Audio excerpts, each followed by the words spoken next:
Hello दोस्तों, कैसे हैं आप। आज की कहानी का नाम है संदेश। मुझे नहीं जाना वापस उस घर में। अब वो बहू नहीं नौकरानी समझते हैं वो लोग मुझे। पूरे दिन काम और काम। वो कह दूंगी विनोद से मैं अलग घर में रहना मंजूर है तो आ जाना लेने, नहीं तो मैं नहीं आने वाली वापस।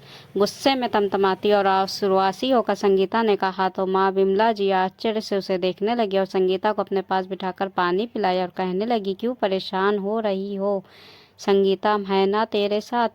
तुझे कोई भी परेशानी होगी तो हम रहने देंगे क्या अपनी बिटिया को वहाँ। लेकिन ये तो बता बेटा, हुआ क्या जो तू इस तरह चली आई ससुराल से। माँ, आज मुझे उठने में देर क्या हो गई, बवाल मचा दिया। सासू माँ ने कहती हैं बहू को जल्दी उठना चाहिए। अब मैं अपनी नींद सो भी नहीं सकती क्या। नाश्ता तो खुद बना लेती है लेकिन खाने में जरा भी मदद नहीं करती और ननंद देवर के कपड़े भी मुझे ही धोने पड़ते हैं। काम वाली भी नहीं रखने दी।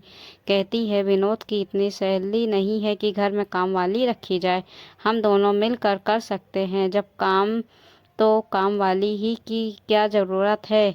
विनोद की सारी सैलरी घर के सामानों और उनके बहन भाइयों के खर्चे में चली जाती है। हमारे लिए कुछ भी नहीं बचता। माँ, क्या है मेरा फ्यूचर उस घर में। वैसे मुझे विनोद से कोई शिकायत नहीं है, लेकिन अगर वो अपने परिवार के साथ रहेंगे तो मैं नहीं रह सकती।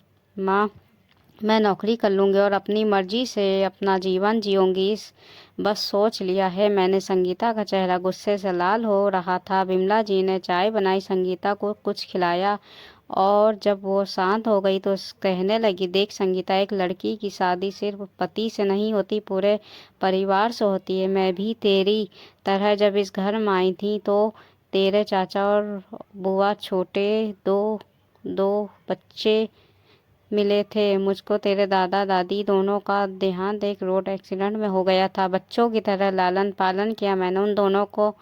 भाभी नहीं, माँ बनकर। और तू जानती है आज भी जान छिड़कते हैं वो लोग। तेरे पापा के साथ कंधे से कंधा मिलाकर इस घर को संभाला। पैसों की कमी लगी तो सिलाई करना शुरू किया, लेकिन साथ नहीं छोड़ा तेरे पापा का। तुम दोनों भाई बहन के जन्म के बाद जिम्मेदारियां और भी बढ़ गईं, लेकिन हम हताश नहीं हुए। प्यार और विश्वास के बल पर चलाई अपनी गृहस्थी की गाड़ी और हम सफल भी हुए। अब जीवन की सारी खुशियां हैं हमारे पास। सोचो, अगर मैं भी तुम्हारी तरह छोटी छोटी बातों पर चली जाती अपने मैके तो क्या होता। तुम्हारे पापा का, बुआ और चाचा का। मैं भी कहती अलग रहेंगे तो कौन संभालता इन दोनों बिन माँ बाप के बच्चों को। आज जिन बुआ और चाचा से बात किए बिना तुम एक दिन भी नहीं रह पाती, क्या करते ये दोनों मेरे साथ। जो परिस्थिति थी आज वही परिस्थिति तुम्हारे साथ है बेटा। और मेरी बेटी इतनी कमज़ोर नहीं हो सकती यूं हार मान जाए। विनोद बहुत अच्छा लड़का है, वो जानता है वो उन बच्चों का बड़ा भाई नहीं पिता है। आज अपने पति से तू कह रही है कि अपनी विधवा माँ और अनाथ भाई बहनों को छोड़ तेरे साथ नई दुनिया बसा ले। कल को तेरे बच्चे भी तुझे छोड़ दें तो क्या, या रोहन की शादी होने के बाद उसकी बीवी भी हमें छोड़ने के लिए कहे तो वो घर तेरा है, वो ननंद देवर नहीं तेरे बच्चे जैसे। तुझे वो परिवार संभालना चाहिए बेटा। एक विधवा माँ से उसका बेटा नहीं छीनना चाहिए। तुझे पैसों की समस्या है, तू नौकरी कर ले, विनोद को सहारा भी मिल जाएगा। घर में काम वाली भी रख लेना और अपना पैसा होगा तो तू अपनी इच्छाएं भी पूरी कर सकती है। बात बस नज़रिए की है बेटा, बात बस प्यार की है। जहाँ तक मैं विनोद को जानती हूँ वो तुझे लेने नहीं आएगा। हम भी कब तक के साथ रहेंगे कोई भरोसा नहीं। इसलिए अपने घर जा, अपने पति और परिवार को संभाल, खुश रहे और ढेर सारी खुशियाँ बांट।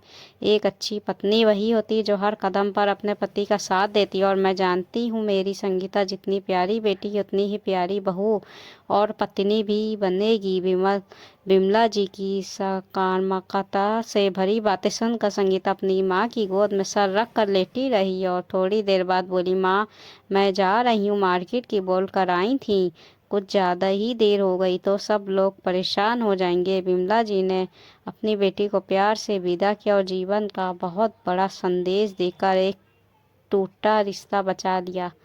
दोस्तों, ये कहानी आपको कैसी लगी? अच्छी लगी तो लाइक सब्सक्राइब ज़रूर करिएगा।